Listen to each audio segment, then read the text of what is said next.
You know that person in the gym who isn't lifting the heaviest weight, but somehow looks the most put together? Their stance is solid, they don't grimace between sets, and every movement looks smooth. Well, in ancient cultures, that wasn't random. It came from one strange-looking position they held for minutes at a time. Let me introduce you to the horse stance. In traditional martial arts, it's known as mabu, and it is widely considered the single most important exercise for building a human structure that doesn't collapse under pressure. Now I know what you're thinking. Is standing still like I'm straddling an invisible barrel going to get me jacked? And the answer is yes, yes it will. But here is the catch, and the reason you need to stick around for the next few minutes. Most people look at this move and think it's just a leg workout. They treat it like a wall sit without the wall. If that is how you do it, you're wasting your time. When done correctly, this isn't just a leg burner. It is a full system reboot for your nervous system, your joints, and your posture. It is the physical equivalent of taking a crumpled piece of paper, which is your spine after sitting in a chair all day, and ironing it perfectly flat. By the end of this video, you're going to understand why the Shaolin monks didn't let students throw a single punch until they could hold this stance until their legs shook. Let's be real for a second. We sit in chairs that hold us up, we wear shoes that bind our feet, and we rarely challenge our body's ability to support its own weight against gravity for extended periods. The result? We leak energy. You see it all the time. People standing with their hips shifted to one side, shoulders rolled forward, knees caving in. That is a structure that is failing. When you try to load that structure with heavy weights in the gym, you aren't building strength. All you're doing is piling bricks on a foundation that's already cracking.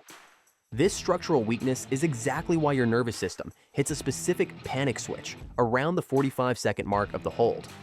I'll explain the science of that famous shake and why it's actually a good thing in a minute. But for now, what you need to know is that the horse stance is the cement that fills those cracks. It forces you to organize your skeleton in the most mechanically efficient way possible. It teaches you how to root yourself into the ground and solidify your foundation. And speaking of building a foundation that lasts, I want you to understand something crucial. The people who stay strong and injury-free for decades have built bodies that are resilient, not just strong. That's the piece most people miss, and it's the entire focus of the ebook I created. It's a step-by-step guide with the overlooked exercises that build stability and mobility, so you can keep getting stronger without those nagging aches. It's the complete blueprint to getting your body moving and feeling the way you want it to. You can scan the QR code on screen with your phone, or you can check it out using the link in the description below after the video. But for now, we have to talk about the joints that scare us the most, the knees. If you have ever felt that sharp twinge in your knee when walking downstairs, or if your knees sound like a bowl of Rice Krispies when you squat, pay attention. The horse stance is arguably the best medicine for cranky knees. Most knee pain comes from compression and friction caused by movement. When you do thousands of steps or reps, you are grinding the cartilage. But the horse stance is isometric. That means you are loading the muscles and tendons with high tension, but there is zero friction because there is no movement. This creates something called the analgesic effect. Research shows that heavy isometric loading can reduce tendon pain almost immediately. But more importantly, it strengthens the connective tissue.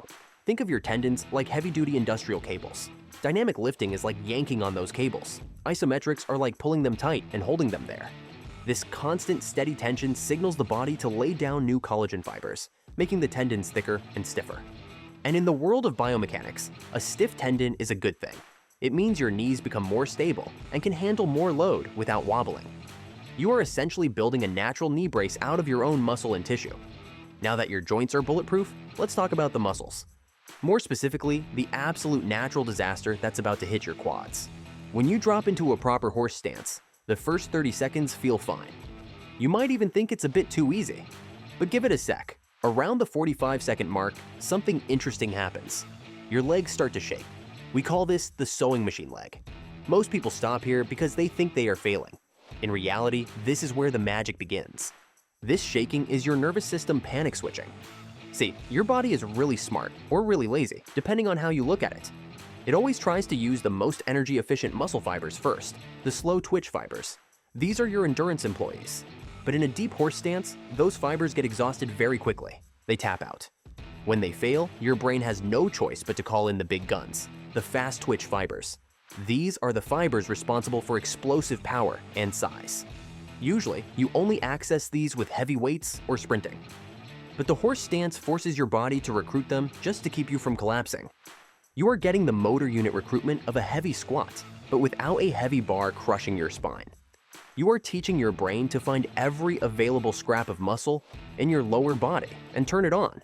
That neural connection, that ability to fire everything at once, is what makes the horse stance a fitness cheat code. But leg strength is useless if you can't move. And remember, we spend most of our lives in a flexed position, sitting. This tightens the front of the hips and weakens the glutes. It turns your pelvis into a tilted bucket that spills water out the front. The horse stance is the antidote. To do it right, you have to drive your knees outward. This puts a massive stretch on the adductors, the inner thigh muscles, while simultaneously demanding that your glutes fire to hold the position. This is loaded stretching. You aren't just passively stretching like you're in a yoga class. You are stretching under tension. This tricks the nervous system into letting go of tightness much faster than traditional stretching. It opens up the hips like a rusty gate finally getting some oil. Better hip mobility means less lower back pain. When your hips move freely, your lower back doesn't have to compensate by twisting and bending in ways it wasn't designed for. Now, let's look at the pillar that holds it all up, the spine. In a horse stance, you can't have a lazy back. If you hunch forward, you fall. If you overarch, you hurt. To find the neutral point, tuck your tailbone slightly. Think of it like trying to point your tailbone straight down at the floor and lift the crown of your head to the ceiling. This creates a traction effect on the spine, but more importantly, it engages the deep core. I'm not talking about the six-pack muscles that look good in a mirror. I'm talking about your suit of armor, the transverse abdominis and the pelvic floor. These are the muscles that act like a corset, wrapping around your organs and spine. When you hold this stance, you are training your core to stabilize your spine against gravity for time. This is functional endurance. It teaches you to maintain perfect posture even when your legs are screaming and your heart is pounding. That carries over to everything, from carrying groceries to deadlifting 300 pounds. But now we have to talk about the one benefit you can't see in a mirror. The horse stance will give you 1,000 reasons why you should quit. My knee itches. I need to check my phone. This is stupid. Staying in the stance is an exercise in mental grit. It is about separating your physical sensation from your emotional reaction. You feel the burn, but you don't panic. You observe the shaking, but you don't bail. This is why the ancient masters valued it so highly. If you can hold a horse stance for 3 minutes while your legs are on fire and keep your face calm, sitting in traffic or dealing with a stressful boss becomes a walk in the park. You are hardening your mind just as much as your quads. Start with 30 seconds. It will feel like an hour. Build up to 60 seconds. When you can hit 2 minutes with good form, congratulations. You are in the top 1% of the population for structural endurance. And hey, don't forget to check out that ebook down below I mentioned earlier. It's the full blueprint to making sure the body you build is one that's designed to last.